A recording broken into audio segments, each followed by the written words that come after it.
ഇപ്പോ നമ്മൾ പ്രതീക്ഷിച്ചിടത്ത് തന്നെ കാര്യങ്ങൾ കൊണ്ടെത്തിച്ചു.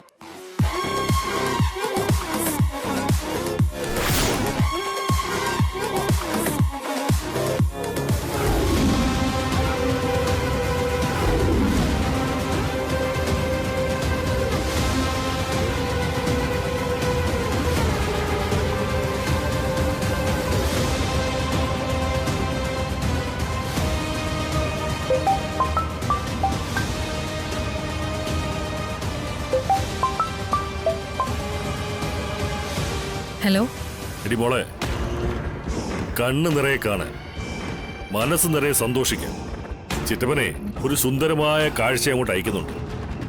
നമ്മുടെ കുറച്ചു നാളത്തെ കഷ്ടപ്പാടിന്റെ ഈ മനം വായിക്കുന്ന ഒരു കാഴ്ച ഉണ്ടല്ലോ, അത് നീ ഒന്ന് കാണും. ആഗ്രഹിച്ചിരുന്ന നമ്മുടെ സ്വപ്നം ഒരു 10 പേർക്ക് അയച്ചു കൊടുത്താൽ ഈ പുണ്യം കിട്ടുമെന്ന് പറഞ്ഞ് ഫോണിൽ വരുന്ന സന്ദേശം പോലെ, അതുപോലെ നീ 10 വട്ടം കണ്ടാൽ 10 വട്ടവും നമ്മുടെ മനസ്സ് സന്തോഷിക്കും. നീ ഒന്ന് കണ്ടിട്ട് വിളിക്കണം. നിന്റെ സന്തോഷമുണ്ടല്ലോ, അത് നിന്റെ വാക്കുകളിലൂടെ എനിക്ക് കേൾക്കണം. ആ, ഞാൻ വിളിക്കാം ചിറ്റപ്പ. ആദ്യം ചിറ്റപ്പൻ പറഞ്ഞ ആ മനസ്സിന് കുളിർമയേകുന്ന കാഴ്ച ഞാനൊന്ന് കാണട്ടെ. ഞാൻ അയക്കാം.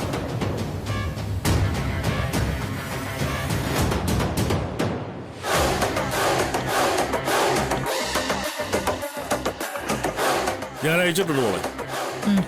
എന്നാ ശരി, എനിക്ക് ഇവിടെ ഒരു കുറച്ച് ജോലി കൂടി ബാക്കിയുണ്ട്. ശരിയെന്നാ. ശരി ചിറ്റപ്പ.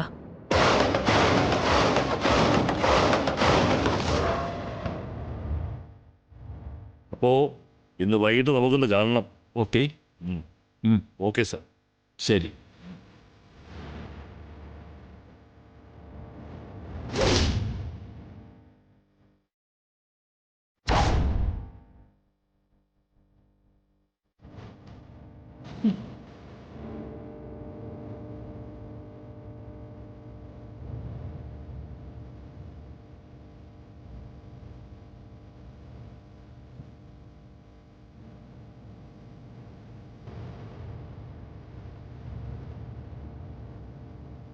വാ മോളെ, കേറി വാ. വലതുകാലി വെച്ച് തന്നെ കേറി വാ.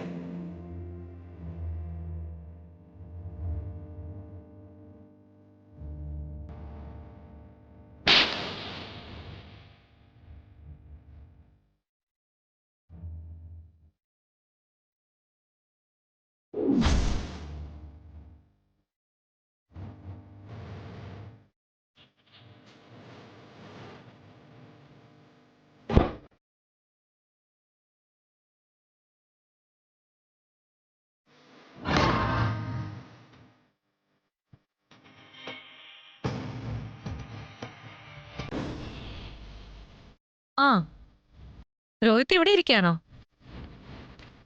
രോഹിത്, നീ ഇത് കണ്ടോ? ഒരു പദ്ധതി പ്ലാൻ ചെയ്തത് പ്രാവർത്തികമാക്കുമ്പോ കിട്ടുന്ന ഒരു സുഖമുണ്ടല്ലോ, അതൊന്ന് വേറെ തന്നെയാ. കാണ്, നമ്മുടെ ശത്രുക്കൾ കൂടും കുടുക്ക എടുത്ത് സ്വന്തം വീട്ടിൽ നിന്ന് ഇറങ്ങുന്ന മനോഹരമായ കണ്ണുകളെ ആനന്ദിപ്പിക്കുന്ന കാഴ്ച. സത്യഭാമയുടെ ഒക്കെ നിപ്പ് കാണണം. സംസാരത്തിൽ 1000 പ്രാവശ്യമെങ്കിലും പറയും എന്റെ വീട് എന്റെ വീട് എന്ന്. എന്നിട്ടിപ്പ എന്തായി തള്ളേ?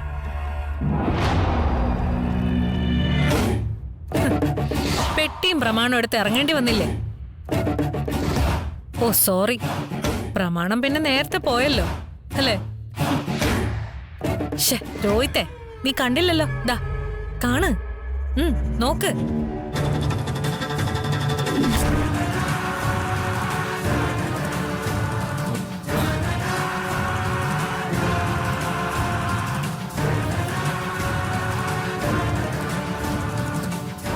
എന്തൊരു മനസ്സാ നിന്റേത്. ശത്രുവാണെങ്കിലും ഇത് കണ്ടിട്ട് നിനക്ക് എങ്ങനെ സന്തോഷിക്കാൻ തോന്നുന്നേ?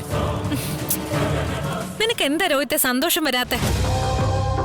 നിന്നെ അടിച്ചിറക്കിയ വീടാത്. അതിന്റെ അസ്ഥിവാരം തോണ്ടാൻ ആദ്യത്തെ കുഴിയെടുത്തത് നീ തന്നെയാ.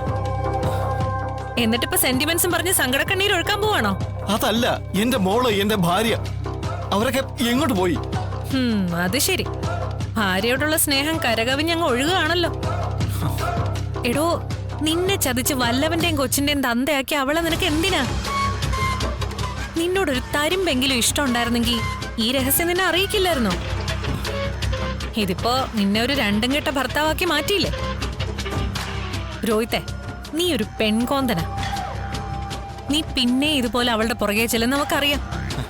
അവൾ എന്നോട് കാണിച്ച എല്ലാം തെറ്റാണ്, അത് ഞാൻ ശരിവെക്കുന്നു.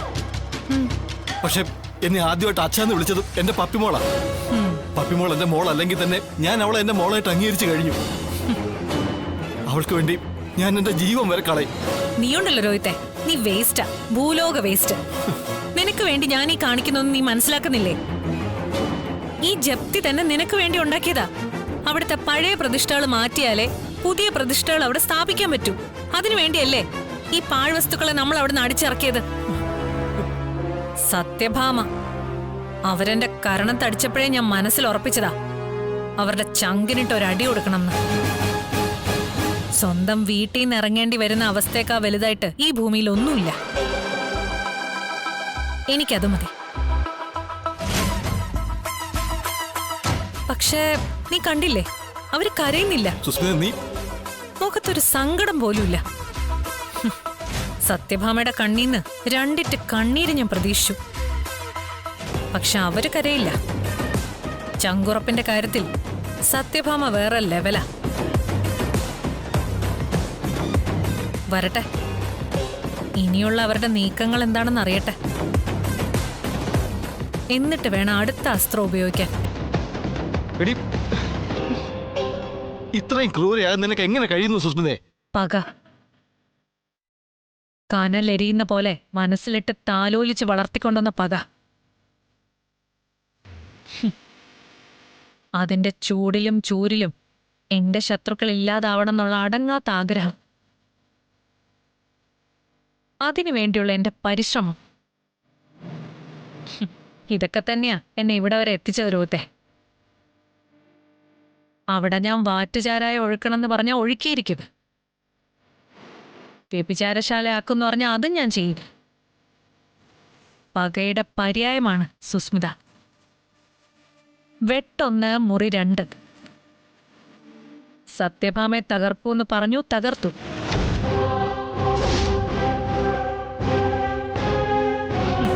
ശാലിനിയെ വീഴ്ത്തുന്നു പറഞ്ഞു, വീഴ്ത്തി.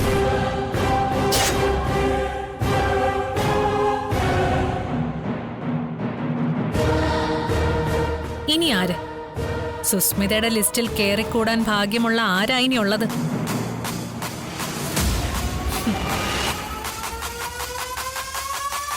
രോഹിത്തെ, നീ എന്റെ കൂടെ നിന്നാ നിന്നെ ഞാൻ രാജാവാക്കാന്ന് പറഞ്ഞത് വെറും വാക്കല്ല. ഇത്രയൊക്കെ എത്തിക്കാമെങ്കിൽ എനിക്കതും നിസ്സാരമായിട്ട് ചെയ്യാൻ പറ്റും. പക്ഷെ നിന്റെ ഈ 2 വഞ്ചി കാല് ചവിട്ടിയുള്ള പരിപാടി ഉണ്ടല്ലോ, അതായത് എന്റെ ഒപ്പം നീ നിൽക്കുന്നുണ്ടെങ്കിൽ പറഞ്ഞത് ഞാൻ നടത്തും. സത്യഭാമയുടെ വീടിന്റെ നാഥനായി അവിടുത്തെ രാജാവായി നിന്നെ ഞാൻ വാഴിക്കും. നിൽക്കുമെന്ന് ഉറപ്പുണ്ടെങ്കിൽ നീ ഇപ്പൊ എനിക്ക് വാക്ക് തരണം.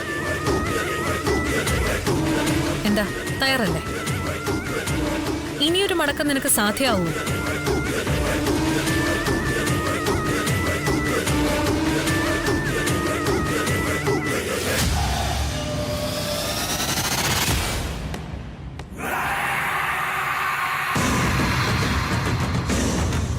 കൊള്ളാം. പറയുന്നത് കാര്യങ്ങൾ നടത്തി ശീലമുള്ള സുസ്മിതയാണ്. അതുകൊണ്ട് രാജാവിന്റെ പടച്ചട്ട നീ ഒരെണ്ണം തയ്പ്പിച്ചോ? രോഹിത്തെ, ഇനി നീ തന്നെ അവിടുത്തെ രാജാവ്.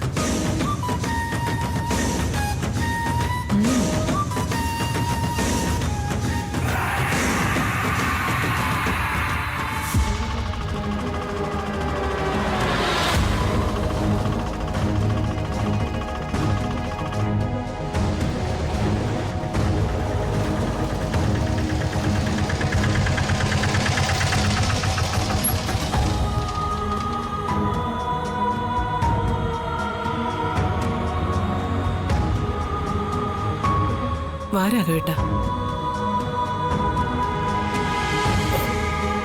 ഇറങ്ങ. വാരാ കേട്ടാ.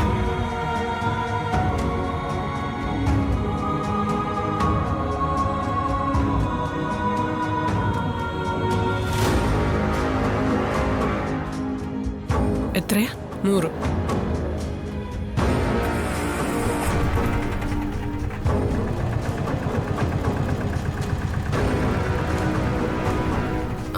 രാഘവേട്ടൻ വരൂ. ആമേ, നമ്മളെന്താ ഇവിടെ? നമ്മളിനി ഇവിടെ താമസിക്കാൻ പോകുന്നത്. അപ്പോ നമ്മുടെ മോൻ? അവന് അവന്റെ ഭാര്യയില്ലേ, ഭാര്യ വീട്ടുകാരില്ലേ?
വാ രാഘവേട്ട, വാ.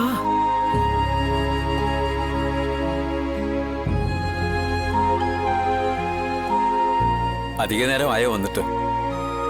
ഇല്ല, ഒരു 15 മിനിറ്റ് ആവുന്നേ ഉള്ളൂ. ഓക്കെ, എന്തായാലും ഞാനൊന്ന് കാണാൻ തന്നെ ഇരിക്കുകയായിരുന്നു. ഞാൻ രാഘവൻ നായർ.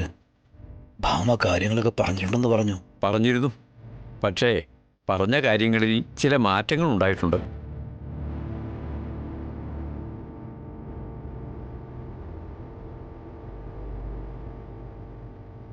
ഇത് അന്ന് വാങ്ങിയ പണമാ. ഇതിനി ഇവിടെ വെച്ചിട്ട് കാര്യമില്ലല്ലോ. ഞങ്ങൾക്കൊരു മകനും മകളും ഉണ്ടെന്നുള്ള കാര്യം ഞാൻ അന്ന് പണം അടയ്ക്കാൻ വന്നപ്പോൾ പറഞ്ഞതാണല്ലോ. ശരിയാണ്, അന്ന് പറഞ്ഞതാ. പക്ഷേ അന്ന് ഈ പ്രോബ്ലം ഇല്ലായിരുന്നു. കഴിഞ്ഞ ദിവസം കൂടിയ മീറ്റിങ്ങിലാ ഇങ്ങനെയൊരു തീരുമാനം എടുത്തത്. അല്ല, ഞാൻ വേറൊരു വീട് അന്വേഷിച്ച് തന്നാൽ മതിയോ? എന്നാലും അതിനും ഒരു 2-3 ദിവസം പിടിക്കും.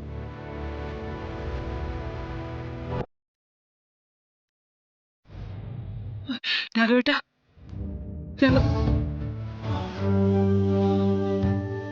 സാറിന് സങ്കടമായെന്ന് തോന്നുന്നു. ഇവിടെ താമസം ഒരുക്കിയിട്ടുണ്ടല്ലോ എന്നുള്ള പ്രതീക്ഷയിലാ വന്നത്. പക്ഷെ ഇപ്പൊ അങ്ങനെ പറഞ്ഞപ്പോ എന്നെ കൊണ്ട് ചെയ്യാൻ പറ്റുന്ന രീതിയിലൊക്കെ ഞാൻ ശ്രമിച്ചു, പക്ഷെ നടക്കില്ല. പിന്നെ നമ്മൾ അതിൻ്റെ പിന്നാലെ നടന്നിട്ട് കാര്യമില്ലല്ലോ. എന്നാ ശരി, നടക്കില്ലെങ്കിൽ പിന്നെയും പിന്നെയും പറഞ്ഞിട്ട് കാര്യമില്ലല്ലോ.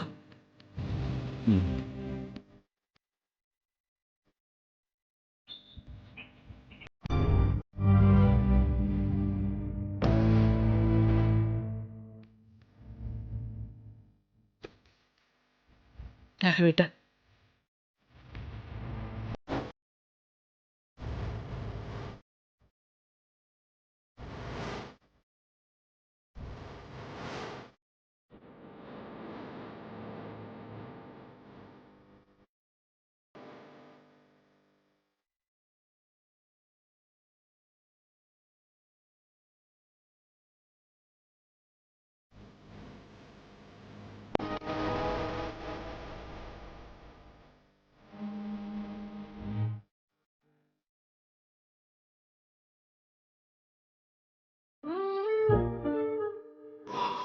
ഇപ്പൊ എങ്ങനെയുണ്ട്?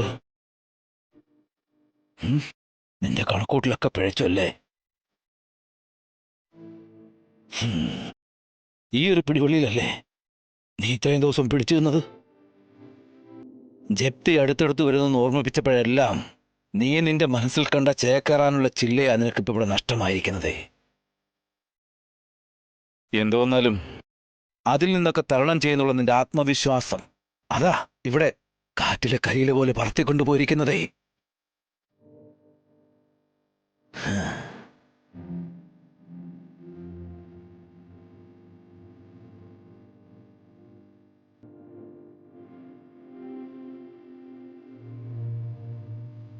ഭാമേ, ഇനിയെങ്കിലും നീ മറ്റുള്ളവർ പറയുന്നൊന്ന് കേക്ക്.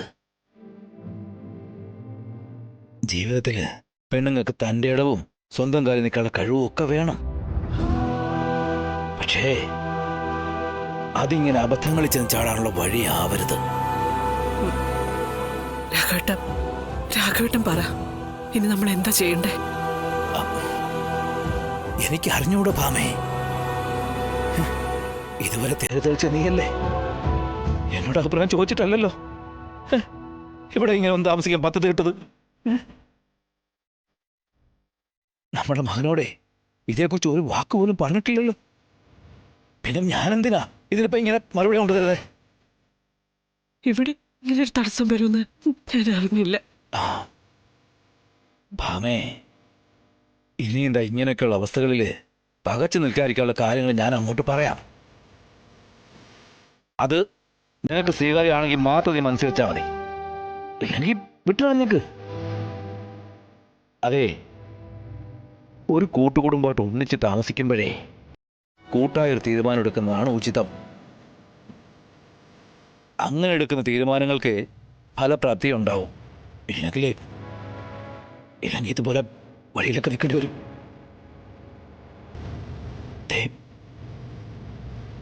എന്തെങ്കിലും ഒരു തീരുമാനം ഉടനെ ഉണ്ടാവണം. എനിക്കിങ്ങനെ അധികം നേരം ഒന്നും അറിയാൻ പറ്റില്ല. അസുഖക്കാരനാ. എൻ്റെ അനുസരണയിൽ കിട്ടുന്ന കൈയും കാലമൊന്നും അല്ല എനിക്കുള്ളത്. അതുകൊണ്ട് എടുക്കുന്ന തീരുമാനം എന്തായാലും എത്രയും വേഗം വേണം.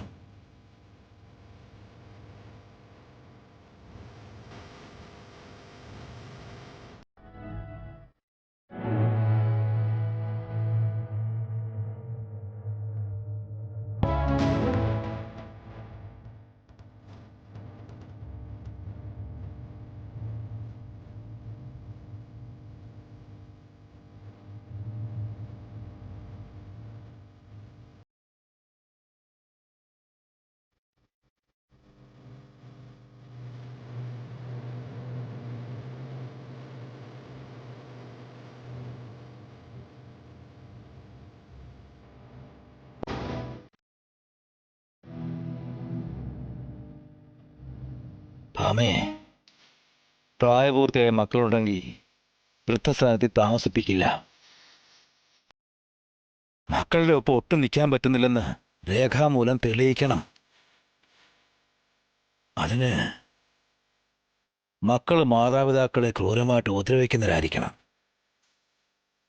ഇവിടെ ഇപ്പോ നമ്മുടെ അരച്ചില് നമ്മുടെ മുൻ അറിഞ്ഞിട്ട് പോലുമില്ല. അവനെന്ന് വിളിച്ചാൽ തീരാന്ന് പ്രശ്നമേ ഉള്ളൂ നമുക്ക്.